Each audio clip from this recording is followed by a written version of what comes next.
Jemaat Tuhan yang terkasih, kini kita sudah memasuki minggu ke-7 setelah Trinitatis.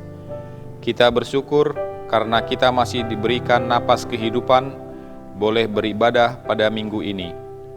Adapun topik minggu kita saat ini adalah kasih sebagai perintah baru.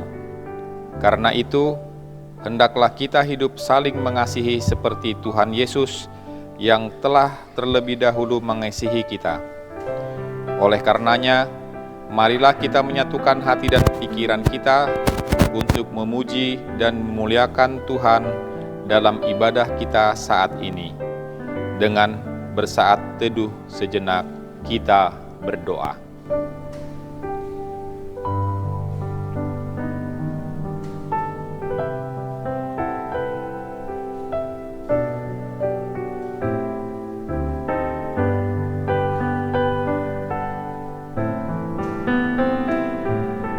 Amin.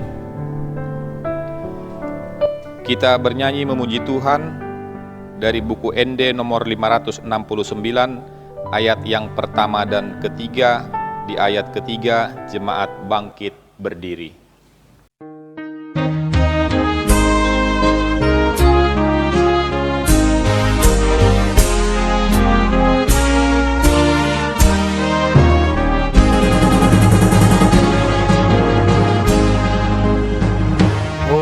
Bata tunglong ngang doro aku molo bereng nati no pami saluhut kitang hilap dohot rohut maka tindak kon hasang ngapon mi marende Tuhan mamuji di bata sangap doho marende Tuhan mamuji di bata sangap doho molohui ngot balgani holongmu marhite natar silangi anak sasa dami ode bataku di lehon ho manobus jolmai marende Tuhan mamuji ode bata sangap doho marende Tuhan mamuji ode bata sangap doho.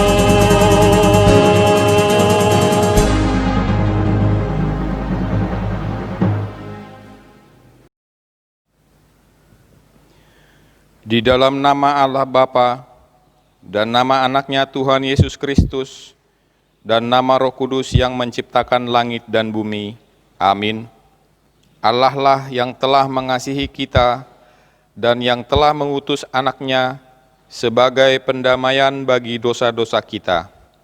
Saudara-saudaraku yang kekasih, jikalau Allah sedemikian mengasihi kita, maka haruslah kita juga saling mengasihi. Haleluya. Haleluya, haleluya, haleluya.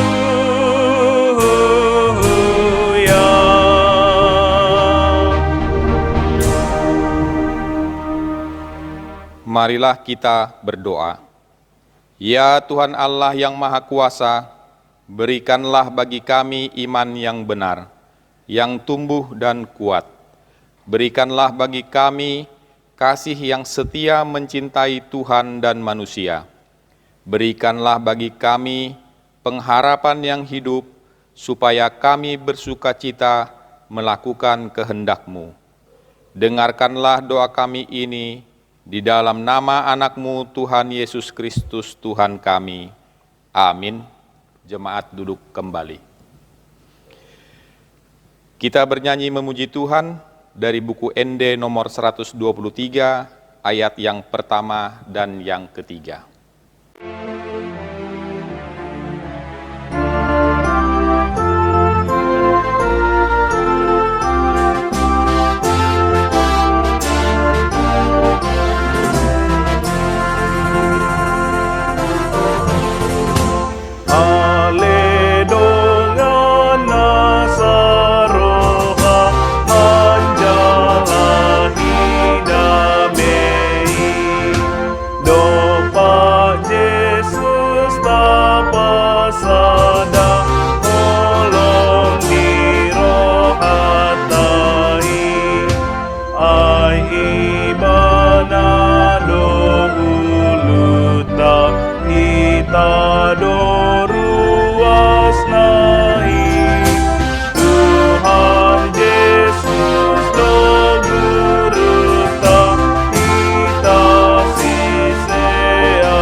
Bagasan hasitongan idomi nang idomi sai padomu akadongan ngatutu sinondami.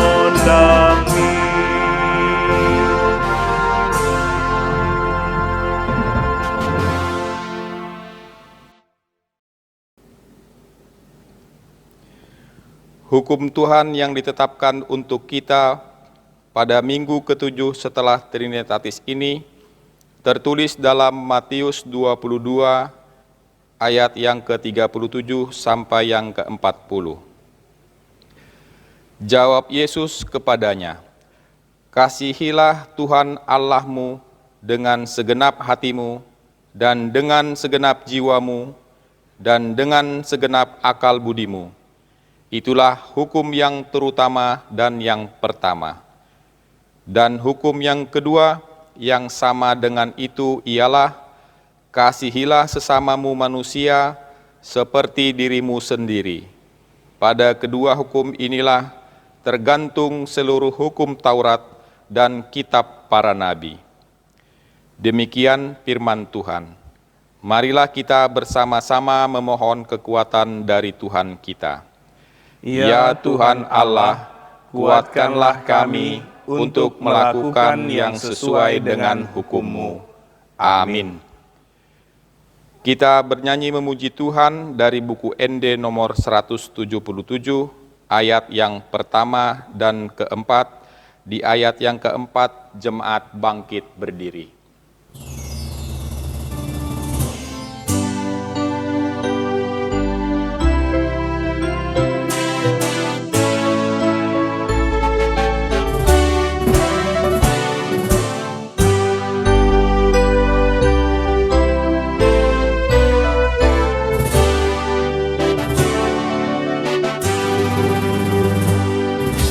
Datar hataho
Marilah kita merendahkan diri untuk mengaku dosa kita di hadapan Tuhan.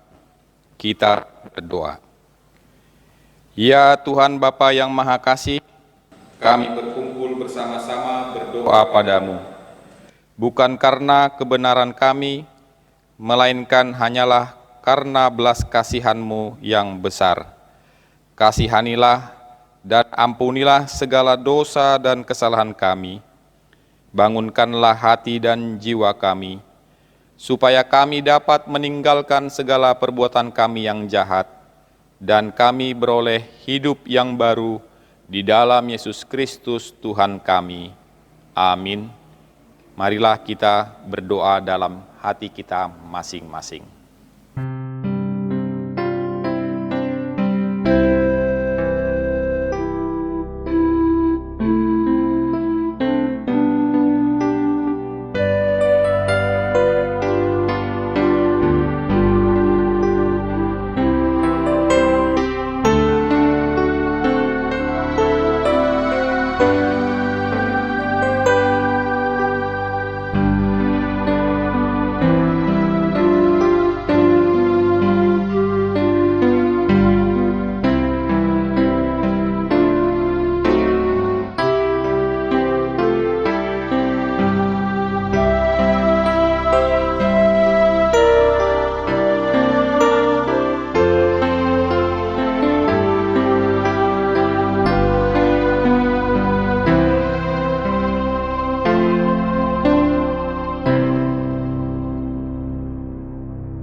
Janji Tuhan akan keampunan dosa-dosa kita. Karena begitu besar kasih Allah akan dunia ini, sehingga Ia telah mengaruniakan anaknya yang tunggal, supaya setiap orang yang percaya kepadanya tidak binasa, melainkan beroleh hidup yang kekal. Amin. Kemuliaan bagi Allah di tempat yang maha tinggi. Amin. Jemaat duduk kembali. Kita bernyanyi memuji Tuhan dari buku ND nomor 724 ayat yang pertama dan yang kedua.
Firman Tuhan yang menjadi epistel pada minggu ke-7 setelah Trinitatis ini tertulis dalam Imamat pasal yang ke-19 ayat 9 sampai ayat yang ke-18. Pada waktu kamu menuai hasil tanahmu, janganlah kau sabit ladangmu habis-habis sampai ke tepinya, dan janganlah kau pungut apa yang ketinggalan dari penuaianmu. Juga sisa-sisa buah anggurmu, janganlah kau petik untuk kedua kalinya, dan buah yang berjatuhan di kebun anggurmu, janganlah kau pungut. Tetapi semuanya itu harus kau tinggalkan bagi orang miskin dan bagi orang asing. Akulah Tuhan Allahmu. Janganlah kamu mencuri, Janganlah kamu berbohong, dan janganlah kamu berdusta seorang kepada sesamanya. Janganlah kamu bersumpah dusta demi namaku, supaya engkau jangan melanggar kekudusan nama Allahmu. Akulah Tuhan. Janganlah engkau memeras sesamamu manusia, dan janganlah engkau merampas. Janganlah kau tahan upah seorang pekerja harian sampai besok harinya. Janganlah kau kutuki orang tuli di depan orang buta, janganlah kau taruh batu sandungan, tetapi engkau harus takut akan Allahmu. Akulah Tuhan. Janganlah kamu berbuat curang dalam peradilan. Janganlah engkau membela orang kecil dengan tidak sewajarnya, dan janganlah engkau terpengaruh oleh orang-orang besar. Tetapi engkau harus mengadili orang sesamamu dengan kebenaran. Janganlah engkau pergi kian kemari menyebarkan fitnah di antara orang-orang sebangsamu. Janganlah engkau mengancam hidup sesamamu manusia. Akulah Tuhan. Janganlah engkau membenci saudaramu di dalam hatimu, tetapi engkau harus berterus terang menegur orang sesamamu. Dan janganlah engkau mendatangkan dosa kepada dirimu karena dia. Janganlah engkau menuntut balas, dan janganlah menaruh dendam terhadap orang-orang sebangsamu, melainkan kasihilah sesamamu manusia seperti dirimu sendiri. Akulah Tuhan. Demikian firman Tuhan. Berbahagialah orang yang mendengarkan firman Tuhan serta memeliharanya dalam hatinya. Amin. Kita bernyanyi memuji Tuhan dari buku ND nomor 716, ayat yang pertama dan yang ketiga. Di ayat ketiga, jemaat bangkit berdiri.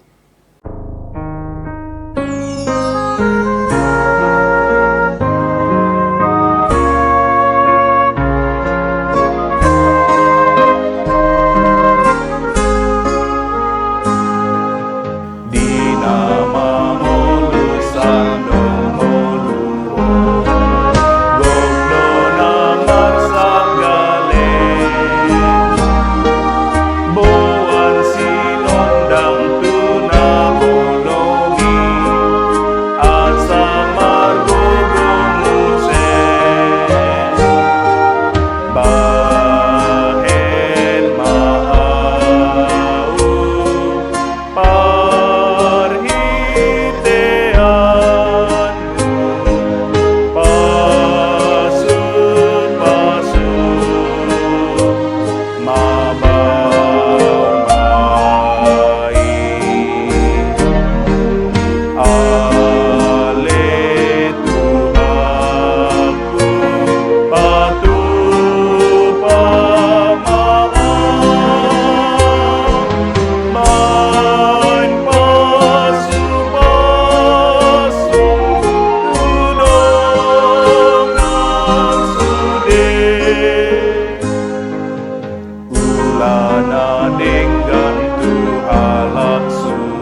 marilah kita bersama-sama mengaku iman kepercayaan kita, sebagaimana teman-teman seiman di seluruh dunia, kita bersama-sama mengucapkannya.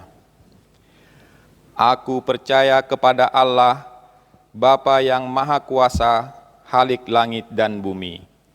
Aku percaya kepada Yesus Kristus, Anak-Nya yang tunggal Tuhan kita, yang dikandung daripada Roh Kudus, lahir dari anak darah Maria, yang menderita sengsara di bawah pemerintahan Pontius Pilatus, disalibkan, mati dan dikuburkan, yang turun ke dalam kerajaan maut.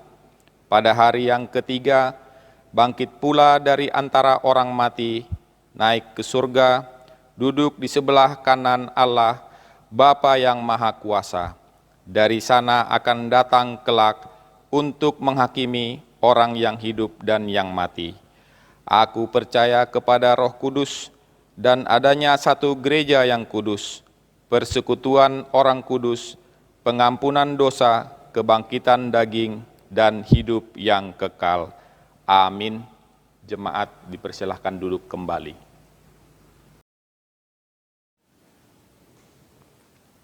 Warta jemaat di gereja kita untuk minggu ini. Yang pertama, ulang tahun kelahiran dan pernikahan. Majelis Gereja dan seluruh jemaat HKBP Borneo Resort Banjarmasin mengucapkan selamat ulang tahun kelahiran dan ulang tahun pernikahan kepada seluruh jemaat yang berulang tahun periode 20 Juli 2020 sampai dengan 26 Juli 2020. Adapun namanya tercantum dalam daftar. Tuhan yang memberkati. Yang kedua, ibadah minggu. Ibadah kita pada minggu yang akan datang masih kita lakukan di rumah ataupun di tempat kita masing-masing. Hal ini masih kita lakukan mengingat dan melihat keadaan daerah kita Banjarmasin dan sekitarnya yang masih mengkhawatirkan dalam kasus terpapar COVID-19. Yang ketiga, kelas katekisasi sidih atau Parguru Malua. Gereja akan mengadakan kelas katekisasi sidih atau Parguru Malua kepada anak-anak kita yang belum malua minimal kelas 1 SMA. Oleh karenanya kepada semua orang tua yang di mana anak-anaknya hendak mengikuti kelas tersebut, boleh mendaftarkan anaknya kepada admin gereja, yakni Aliria Esperanza Sitorus lewat WA. Selama pandemi COVID-19 masih belum kondusif, kegiatan belajar akan dilaksanakan secara virtual. Yang keempat, pelayanan perjamuan kudus dan acara penghiburan. Pada hari Selasa tanggal 21 Juli 2020 yang lalu, gereja melayani pelayanan perjamuan kudus kepada Inang Nyonya Panggabean Boru Gultom yang saat ini sedang sakit atas permintaan beliau. Perjamuan kudus itu juga kita layankan kepada keluarga. Mari kita bawa dalam doa agar Inang Nyonya Panggabean Boru Gultom semakin diberkati Tuhan dalam menghadapi sakit saat ini. Dan pada hari itu juga kita mengadakan acara penghiburan kepada Inang Nyonya Panggabean Boru Gultom, di mana pada hari yang lampau anak dari Inang tersebut, yaitu Amang B. Panggabean Inang Boru Saragi, telah meninggal dunia pada bulan Maret yang lalu. Semoga keluarga semakin dihiburkan. Yang kelima, sosial gereja. Bagi jemaat yang terdampak COVID-19 dan membutuhkan bantuan beberapa bahan pokok sembako, boleh mengambilnya ke rumah Huria. Kami Parhalado berterima kasih atas dukungan yang diberikan oleh jemaat dalam hal saling berbagi untuk situasi sulit yang kita hadapi. Yang keenam, warta keuangan. Warta keuangan dapat kita lihat di WA grup gereja kita. Demikianlah warta jemaat di gereja kita untuk minggu ini. Tuhan memberkati. Kita bernyanyi memuji Tuhan dari buku ND nomor 640 ayat yang pertama dan yang kedua.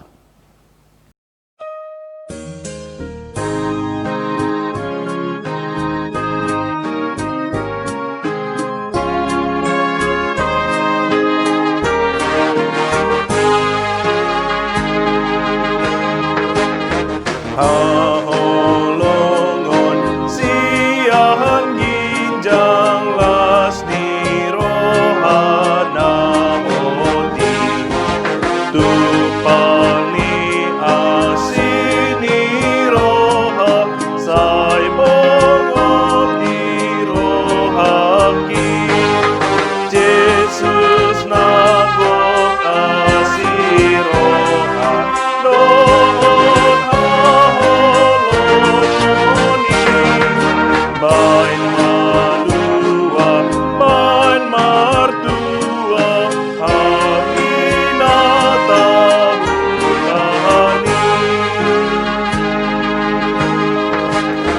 lehon tondi haholongon tu parohana bojo baga-baga ada meon sahat bantu hamion Yesus Alfa na Omega monani hapor seaon sai padauma akadosa sai arua hamion.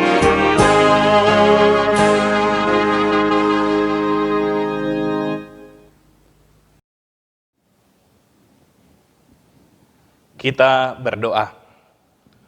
Damai sejahtera Allah Bapa yang melampaui segala akal, itulah yang memelihara hati dan pikiran saudara dalam Kristus Yesus Tuhan. Amin. Shalom, Moras. Selamat hari Minggu buat kita seluruhnya. Abang Inang, remaja Naposo Bulung yang saya kasihi, kita bertemu kembali di dalam ibadah virtual pada minggu ini di rumah ataupun di tempat kita masing-masing. Ini kita lakukan mengingat dan melihat keadaan yang masih belum kondusif di daerah kita Banjarmasin. Semoga pada waktu yang akan datang kita boleh beribadah kembali di gereja ini bersama-sama dengan saudara-saudara kita yang lainnya. Marilah mendengarkan firman Tuhan yang menjadi khotbah pada minggu ini yang tertulis dalam Kitab Injil Yohanes pasal yang ke-13 ayat 31 sampai dengan ayat yang ke-35. Yohanes pasal 13 ayat 31 sampai dengan 35. Saya akan membacakannya kepada kita sekalian, saya harap kita boleh mengikutinya. Beginilah bunyinya. Sesudah Yudas pergi, berkatalah Yesus, "Sekarang Anak Manusia dipermuliakan dan Allah dipermuliakan di dalam Dia. Jikalau Allah dipermuliakan di dalam Dia, Allah akan mempermuliakan Dia juga di dalam dirinya dan akan mempermuliakan Dia dengan segera. Hai anak-anakku, hanya seketika saja lagi aku ada bersama denganmu. Kamu akan mencari aku, dan seperti yang telah kukatakan kepada orang-orang Yahudi, ke tempat aku pergi, tidak mungkin kamu datang. Demikian pula aku mengatakannya sekarang juga kepada kamu. Aku memberikan perintah baru kepada kamu, yaitu supaya kamu saling mengasihi. Sama seperti aku telah mengasihi kamu, demikian pula kamu harus saling mengasihi. Dengan demikian, semua orang akan tahu bahwa kamu adalah murid-muridku, yaitu jikalau kamu saling mengasihi. Demikian firman Tuhan. Amang Inang Remaja dan Naposo Bulung hampir dalam setiap acara ataupun kegiatan-kegiatan formal, jikalau sampai kepada akhir, pasti selalu ada pesan, pasti ada suatu amanat yang akan disampaikan ya sebagai inti dari pertemuan tersebut. Sehingga pesan dan amanat ini disampaikan ya mungkin bertujuan untuk menjelaskan apa yang sesungguhnya yang harus kita bawa dari kegiatan itu dan harus kita laksanakan di dalam kehidupan kita sehari-hari. Dan pasti pesan ataupun amanat itu adalah sesuatu yang sangat bernilai, karena itu merupakan rangkuman dari acara itu secara keseluruhan, dan ini yang harus kita bawa karena dia memiliki nilai harga yang sangat berharga. Ibarat seperti sebuah pesan yang diberikan orang tua kepada anak-anaknya ketika ia hendak meninggal, itu pasti merupakan suatu pesan yang sangat penting, sangat bernilai, sangat berharga. Karena biasanya pesan terakhir yang akan disampaikan oleh orang tua itu merupakan puncak dari apa yang dipahami oleh orang tua kita, dirangkum dari berbagai peristiwa kehidupan, dirangkum dari apa yang telah diajarkan kepada kita, yang harus kita terapkan di dalam perjalanan kehidupan ini. Itu mengapa banyak orang yang bersedih ketika orang yang dia kasihi ataupun orang tua kita yang meninggal dunia tidak meninggalkan pesan, tidak meninggalkan amanat ataupun tona kepada kita semua. Ya, analogi meninggalkan pesan, analogi meninggalkan amanat, analogi meninggalkan ajaran sebelum orang tua meninggalkan kita atau sebelum sesuatu itu berakhir, ini bisa kita pakai dalam khotbah kita pada saat ini, yakni ketika Yesus menyelenggarakan perjamuan makan ataupun perjamuan akhir bersama dengan murid-muridnya. Ini dilakukan tepatnya sebelum Yesus ditangkap pada saat itu.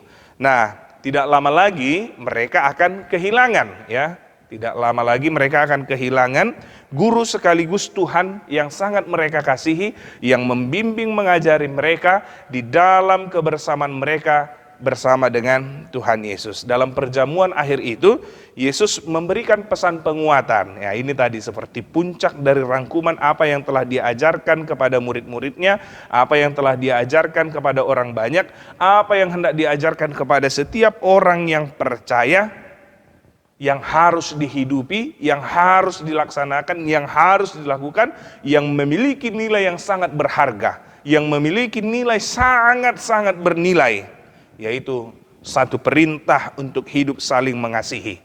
Hidup untuk saling mengasihi sebagai bukti bahwa mereka sungguh-sungguh mengasihi Tuhan. Pesan akhir Yesus ini harus menjadi karakter, ya, ataupun nilai-nilai hidup yang harus kita miliki, ya. Pesan hidup saling mengasihi ini merupakan karakter ataupun nilai-nilai hidup yang harus kita miliki, yang dimana itu menjadi hakikat atau sebagai realita dari kehidupan kita setiap harinya, melekat di dalam keseharian hidup kita. Pesan itu lebih jelas dikatakan di ayat yang ke-34. Mari kita baca ayat yang ke-34 dalam khotbah kita pada saat ini. Dikatakan demikian: Aku memberikan perintah baru kepada kamu, yaitu supaya kamu saling mengasihi. Sama seperti aku telah mengasihi kamu, demikian pula kamu harus saling mengasihi.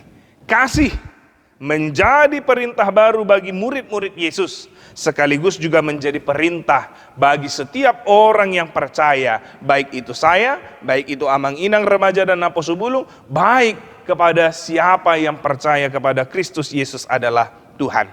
Dan itu juga harus kita lakukan sebagai bukti real kita mengasihi Dia di sepanjang zaman. Baik itu keadaannya gimana, di mana kita berada, kita harus menunjukkan sikap untuk saling mengasihi. Nah, untuk semakin lebih mudah, saya mengajak Amang Inang, ya, untuk memahami nanti ke depannya bagaimana kejadian yang ada di dalam Yohanes pasal 13 ini. Saya mengajak Amang Inang Remaja dan Naposo Bulung nanti sehabis khotbah ini boleh membaca secara keseluruhan apa yang terjadi dalam Yohanes pasal 13 ini. Jadi dari ayat yang pertama Yohanes 13 ini sampai dengan ayat yang ke-38, kita boleh semakin mengerti apa yang dimaksudkan Yesus dengan perintah untuk saling mengasihi. Nah, dalam peristiwa perjamuan akhir ini bersama dengan murid-murid Yesus, ada sesuatu yang menarik ya dalam peristiwa ini. Ketika itu Yesus mengetahui bahwa salah satu dari antara murid, yakni yang bernama Yudas, sedang mendesain sebuah adegan pengkhianatan atau sebuah rencana jahat kepada Yesus. Namun dalam keadaan demikian, apa respon yang ditunjukkan oleh Yesus ketika dia tahu Yudas sedang mendesain kejahatan kepadanya atau Yudas sedang mendesain pengkhianatan kepadanya? Apakah Yesus langsung marah? Apakah Yesus langsung memanggil Yudas untuk memperingatkannya? Kita lihat, justru Yesus menyerukan kepada mereka, mengajarkan kepada mereka dalam perjamuan akhir untuk hidup saling mengasihi. Dan bahkan jauh lebih dari itu, Yesus justru membasuh ataupun mencuci kaki mereka satu persatu. Ini yang saya katakan tadi, menarik ini, sangat menarik untuk kita renungkan. Ketika ada seseorang yang mempunyai rencana jahat atas diri Yesus, Yesus justru melakukan yang terbaik kepada mereka. Ya, Yesus mengajarkan, memberikan nasihat yang terbaik, dan Yesus juga melakukan perbuatan baik, di mana dia membasuh dan mencuci kaki murid-muridnya.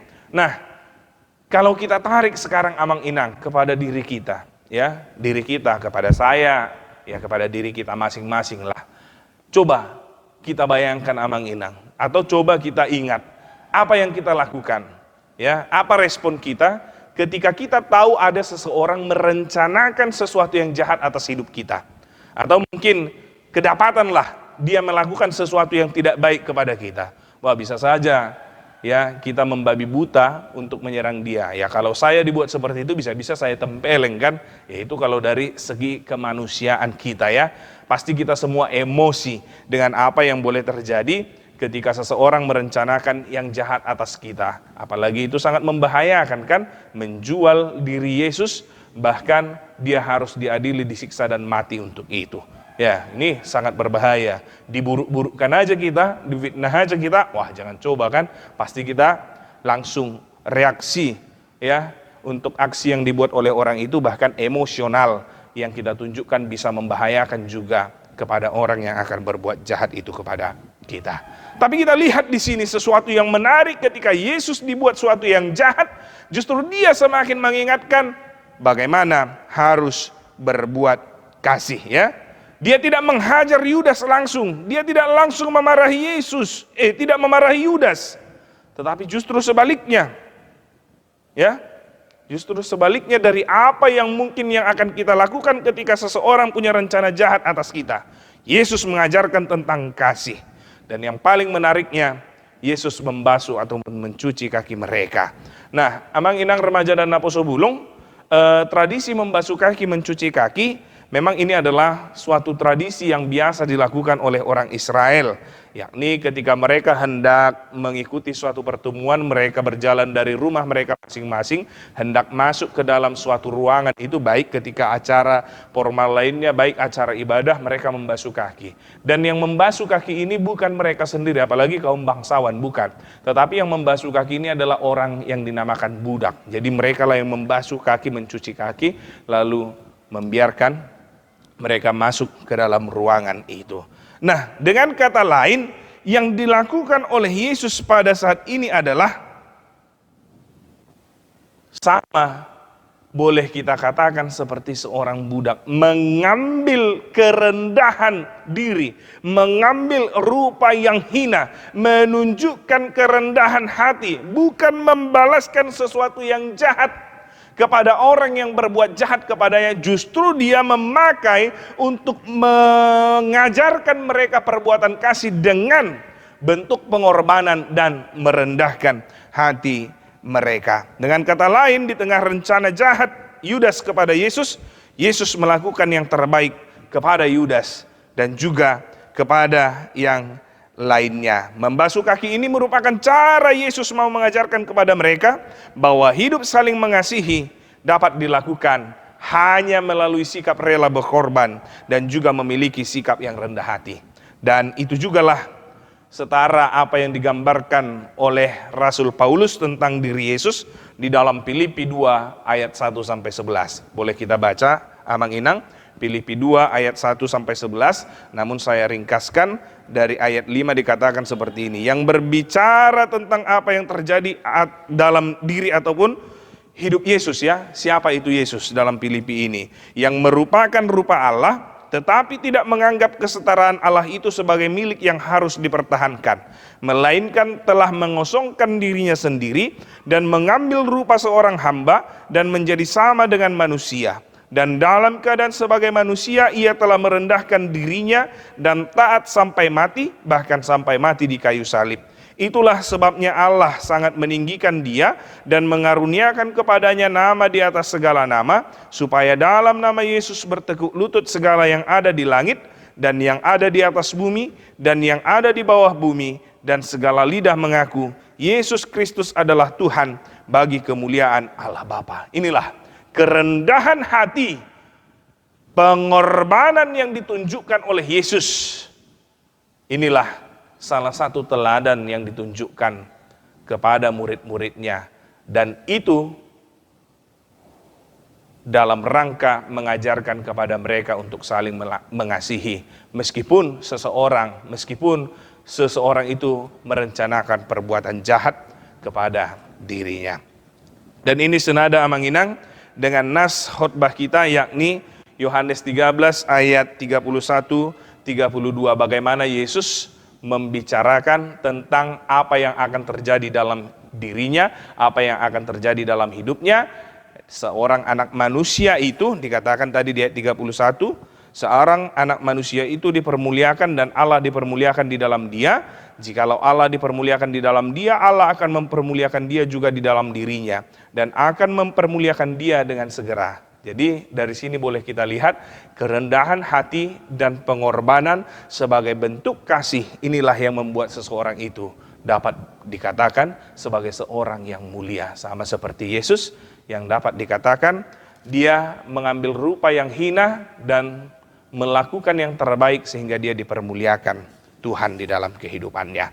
Amang Inang, remaja dan Naposo Bulung, bagi orang percaya hidup mengasihi ini bukan sesuatu yang ditawarkan.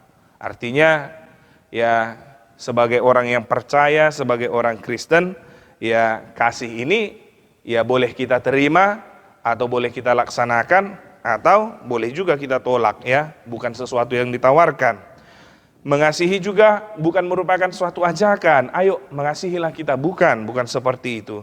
Namun jelas dikatakan pada saat ini mengasihi adalah suatu perintah yang harus kita hidupi, ya. Kalau dikatakan di ayat yang ke-34 dikatakan, aku memberikan perintah baru kepada kamu, yaitu supaya kamu saling mengasihi. Bukan ajakan, bukan tawaran, tetapi melainkan sebuah perintah yang harus kita hidupi. Saling mengasihi adalah bukti nyata bahwa kita ini adalah Kristen, pengikut Kristus. Namun sering sekali kita memahami bahwa mengasihi itu ya kita lakukan sebagai bentuk ataupun respon emosional yang kita alami. Misalnya ya ketika ada seseorang yang membantu kita, ketika seseorang ada yang menolong kita, maka sebagai respon untuk apa yang ia lakukan, lalu kita berbuat demikian. Kita mengasihinya karena ya menganggap orang lain itu telah berbuat baik kepada kita. Namun apakah demikian makna yang dikatakan Yesus tentang mengasihi? Sehingga kita sering gagal di dalam perbuatan kasih kepada sesama kita manusia. Tidak, ya, tidak demikian. Apakah kita harus mengasihi ketika kita terlebih dahulu dikasihi oleh keluarga kita, teman kita, saudara kita? Tidak, ya. Ini ditunjukkan Yesus. Yesus mengasihi kita bukan ya karena sesuatu yang baik yang kita perbuat kepadanya, ya. Yesus mengasihi kita bukan karena perbuatan baik yang kita lakukan terhadap Tuhan. Jadi bukan seperti yang kita pikirkan tadi, sehingga kita gagal dalam mengasihi. Kita mau mengasihi jika ada orang lain yang mengasihi kita. Dan kasih yang ditunjukkan oleh Tuhan itu adalah ketika Dia mengasihi kita, Dia mau berkorban untuk kita. Itulah yang dinamakan sering disebut dengan kasih agape, yang merupakan suatu bentuk pengorbanan, yang tidak menganggap dirinya lebih dari yang lainnya, tetapi Dia mau berkorban untuk kebaikan bersama. Ia tidak menyelamatkan kita ataupun menolong kita karena kita patut dikasihi, bukan, ya, bukan, ya, bukan karena sesuatu usaha kita makanya kita dikasihi oleh Tuhan, bukan karena sesuatu yang baik kita makanya dikasihi oleh Tuhan kita, ya. Ia menyelamatkan kita karena kasih-Nya, dan dengan demikian Ia mau berkorban untuk kita. Lalu yang kemudian, Amang Inang, mengasihi haruslah kita lakukan timbal balik. Meskipun itu bukan berarti kita mau mengasihi karena terlebih dahulu dikasihi yang lainnya, seperti yang kita katakan sebagai respon emosional. Ketika seseorang membuat baik kepada kita, kita wajib melakukan perbuatan baik kepada mereka. Tapi yang mau dikatakan mengasihi haruslah kita lakukan timbal balik, yaitu marilah mengasihi, yakni dalam arti mau mengasihi dan mau dikasihi, bukan dalam arti ingin dikasihi tetapi enggan untuk mengasihi. Bahkan jauh lebih dari itu, kita juga diajak bagaimana mengasihi orang yang tidak mengasihi kita. Kita juga diajak bukan hanya mengasihi mereka dengan kemampuan ekonomi ataupun status sosial yang setara, satu golongan, satu agama. Mengapa? Ya, karena Tuhan tidak melihat itu untuk mengasihi kita, ya. Karena Tuhan tidak menilai siapa diri kita, yang bagaimana kita, sebagaimana hebat kita. Allah mengasihi kita, mau menolong, membantu kita. Ia menyelamatkan kita karena kasih-Nya yang begitu luar biasa.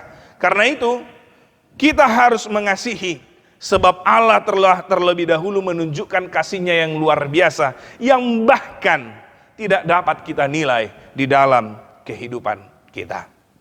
Amang Inang, remaja dan Napa Subulung, kasih itu juga terangkum dalam dua bahagian atau dalam dua dimensi. Dikatakan yakni kasih secara vertikal dan juga kasih secara horizontal.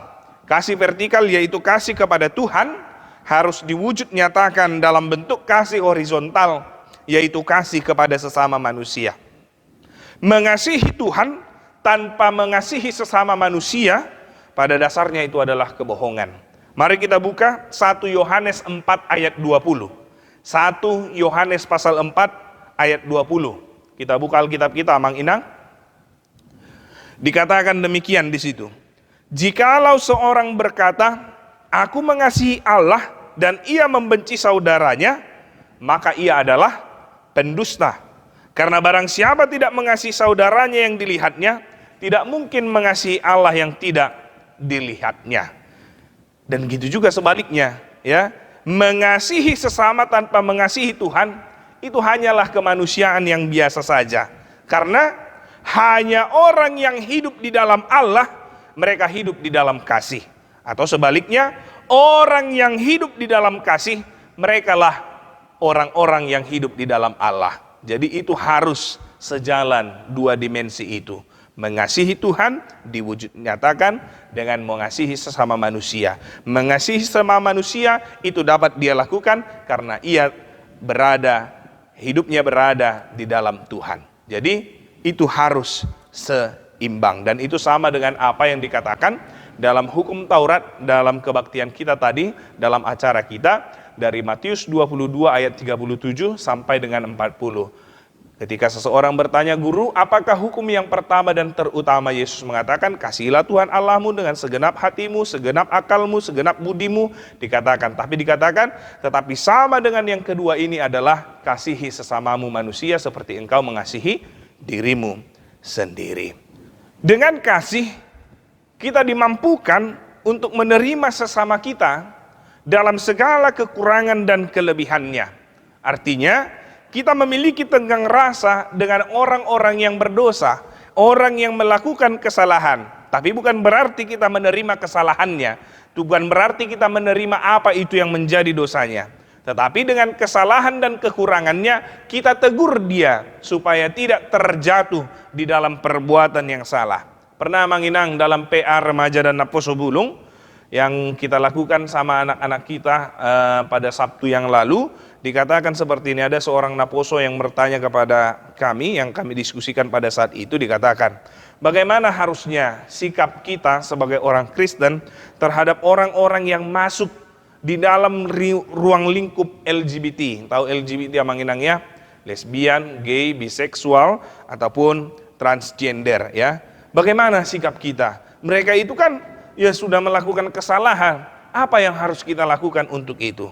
Namun karena kita diajarkan untuk mengasihi, ingatlah, kita harus menerima orang-orang itu, tetapi tidak pernah membenarkan apa yang mereka lakukan. Ini yang harus kita perhatikan di dalam kasih. Jangan menjadi kebablasan. Loh, kita menerima orangnya bang, tapi kan ya kesalahannya berarti kita terima. Oh tidak, kita menerima orangnya, artinya dia mau bergabung dengan kita, mari silahkan datang. Tetapi jangan pernah benarkan apa yang dia lakukan dalam dosa dan kesalahannya. Justru penerimaan kita terhadap dia, disitulah kita mengingatkan dan menegurnya agar dia kembali kepada jalan yang diinginkan oleh Tuhan. Jadi yang paling penting dengan kasih adalah kita mampu menerima orang itu dengan berbagai kekurangan dan kelebihannya, dan dengan demikian, dengan kekurangan dan kelebihannya, kita mau memakai itu untuk mengingatkannya untuk kembali kepada Tuhan. Tapi ingat, bukan berarti membenarkan apa yang telah menjadi dosanya ataupun apa yang menjadi kesalahannya. Amang Inang, remaja dan Naposo Bulung, dikatakan lebih jauh di ayat yang ke-35, Yesus mengatakan, orang akan tahu bahwa engkau adalah murid-muridku, yaitu jikalau kamu saling mengasihi. Yesus hendak mengatakan menjadi orang yang percaya kepada Kristus tidak terletak di aksesoris yang ia pakai. Mungkin dia memiliki kalung salib, anting salib, atau cincin yang ada salibnya, atau ada pin salibnya, ya. Bukan itu yang menggambarkan diri kita sebagai seorang Kristen, atau menjadi pengikut Kristus atau orang percaya menjadi Kristen itu tidak terlihat dari kolom agama yang ada di KTP-nya. Tidak dikatakan seperti itu. Tetapi Yesus mengatakan, orang akan tahu bahwa engkau adalah murid-muridku jikalau kamu saling mengasihi. Dan untuk lebih menjelaskan ini Amang Inang, mari kita buka Alkitab kita, 1 Korintus pasal 13 ayat 1 sampai 7. 1 Korintus 13 ayat 1 sampai 7. Saya akan membacakannya kepada kita sekalian. Dikatakan seperti ini. Sekalipun aku dapat berkata-kata dengan semua bahasa manusia dan bahasa malaikat, tetapi jika aku tidak mempunyai kasih, aku sama dengan gong yang berkumandang dan canang yang gemerincing. Sekalipun aku mempunyai karunia untuk bernubuat, dan aku mengetahui segala rahasia dan memiliki seluruh pengetahuan, dan sekalipun aku memiliki iman yang sempurna untuk memindahkan gunung, tetapi jika aku tidak mempunyai kasih, aku sama sekali tidak berguna. Dan sekalipun aku membagi-bagikan segala sesuatu yang ada padaku, bahkan menyerahkan tubuhku untuk dibakar, tetapi jika aku tidak mempunyai kasih, sedikit pun tidak ada faedahnya bagi aku.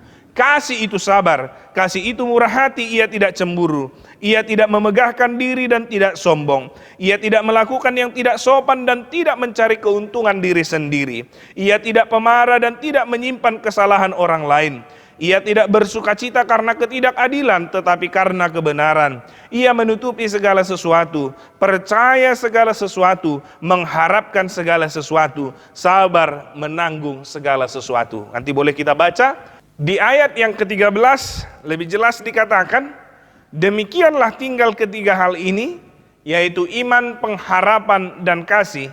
Dan yang paling besar diantaranya ialah kasih. Jadi tanpa kasih, apa yang kita lakukan itu tidak berguna. Dan di situ dijelaskan tadi bagaimana hakikat kasih. Dan inilah yang mau diingatkan kepada kita sekalian, Amang Inang, remaja dan Naposo Bulung. Bagaimana hakikat kita sebagai orang yang percaya. Hadiriota songon naporsia tu Yesus. Dia harus hidup di dalam hidup yang mau saling mengasihi. Ya, firman Tuhan saat ini mengingatkan kita mengingatkan hakikat kita sebagai orang percaya, hidup untuk mengasihi. Dan ini merupakan suatu perintah, seruan yang diberikan Tuhan.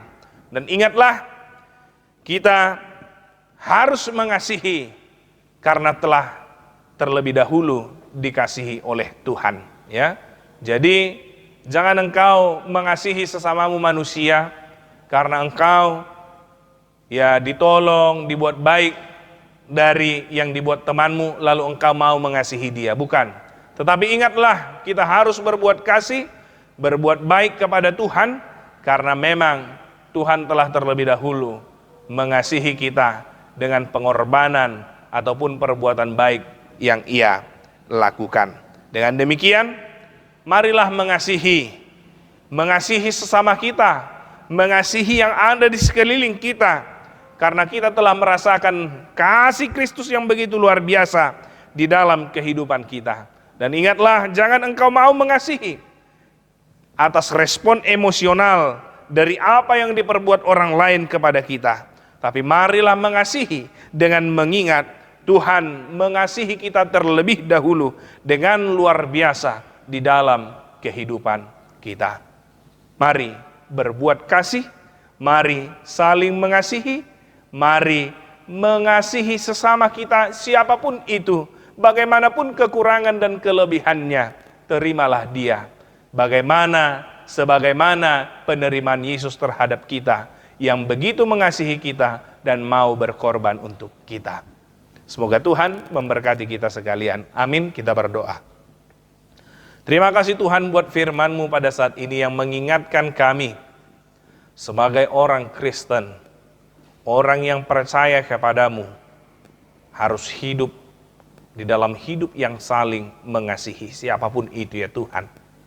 Bukan karena perbuatan baik yang dilakukan mereka, tetapi kami mau mengasihi sesama kami karena kami telah merasakan bagaimana kasih Tuhan yang begitu luar biasa di dalam kehidupan kami. Meskipun kami tidak berbuat baik kepadamu ya Tuhan, tapi kasih-Mu senantiasa ada di dalam kehidupan kami. Biarlah Tuhan, kami boleh menunjukkannya di dalam kehidupan kami. Kami boleh mengasihi Tuhan yang kami tunjukkan lewat mengasihi sesama kami. Biarlah firman-Mu itu berakar, bertumbuh dan berbuah dalam hidup kami.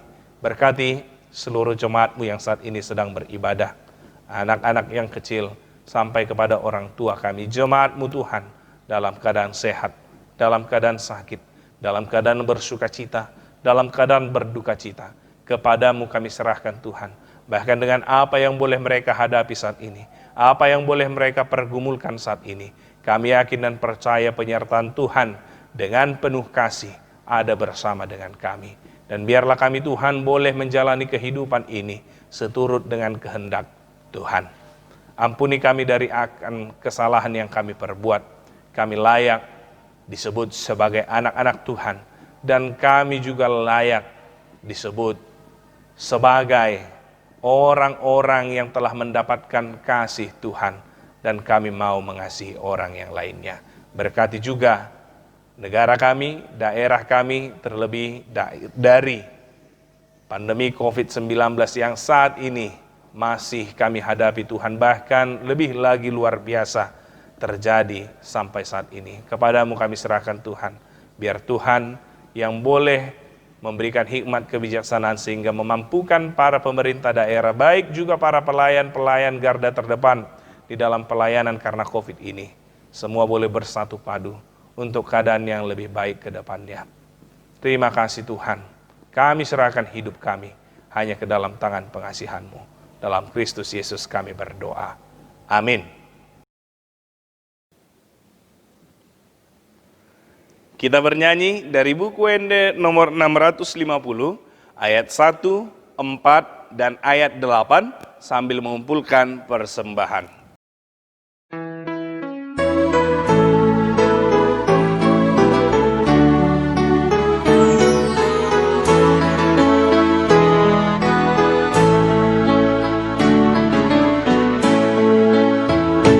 Di pasada holong nai, salugut na porseai, nata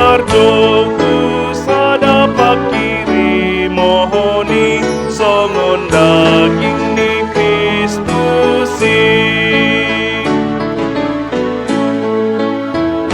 Martoruk ni rohama di bagasan holong nai karadoti hasadaun ni tondi pinadomu ni damai rap masih urupan di bagasan holong nai taradoti hasadaun ni tondi pinadomu ni damai.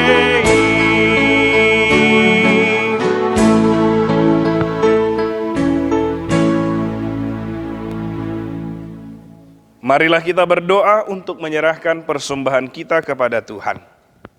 Ya Allah Bapa kami yang di surga, kami mengaku bahwa Tuhan adalah sumber dari segala karunia yang melimpah dalam kehidupan kami masing-masing. Sebahagian daripada karunia itu kami serahkan kembali sebagai persembahan kepada Tuhan. Terimalah dan berkatilah persembahan umat-Mu ini, agar dapat kami pergunakan untuk pekerjaan dan pelayanan kerajaan Tuhan di dunia ini. Bukalah hati kami untuk mengenal betapa banyak berkat dan karunia yang kami peroleh dari Tuhan, supaya kami senantiasa bersyukur kepadamu di dalam nama Yesus Kristus Tuhan kami. Amin. Tuhan karuniamu,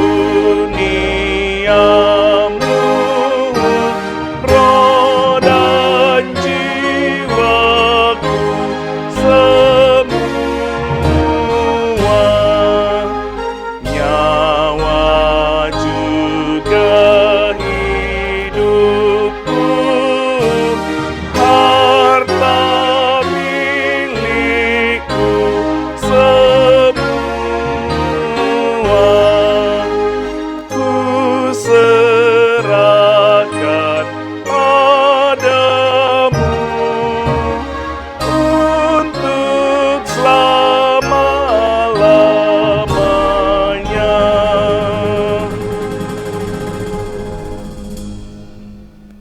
Bapa kami yang di surga, dikuduskanlah namamu, datanglah kerajaanmu, jadilah kehendakmu di bumi seperti di sorga. Berikanlah kami pada hari ini makanan kami yang secukupnya, dan ampunilah kami akan kesalahan kami, seperti kami juga telah mengampuni orang yang bersalah kepada kami.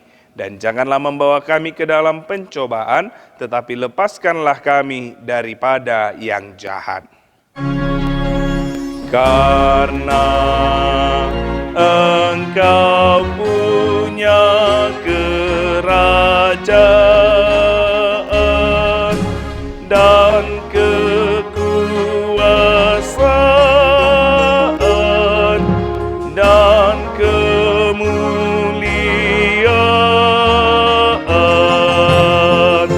sampai selama-lamanya. Amin.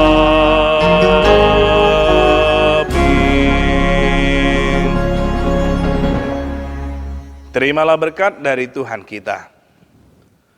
Tuhan memberkati engkau dan melindungi engkau. Tuhan menyinari engkau dengan wajah-Nya dan memberi engkau kasih karunia.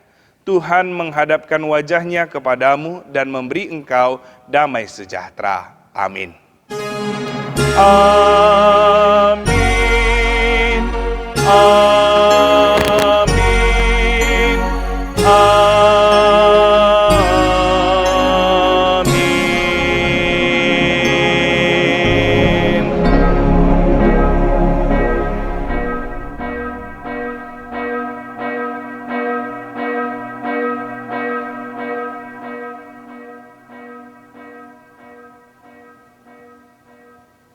Shalom.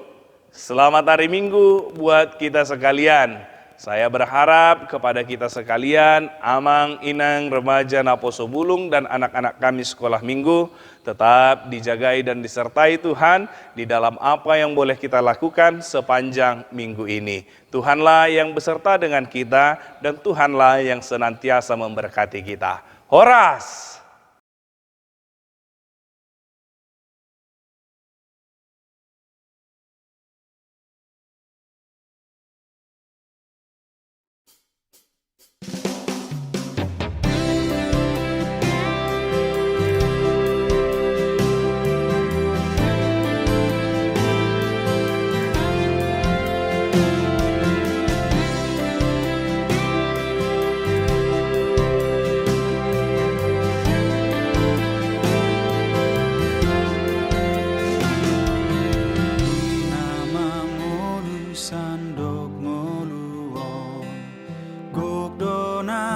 Sagale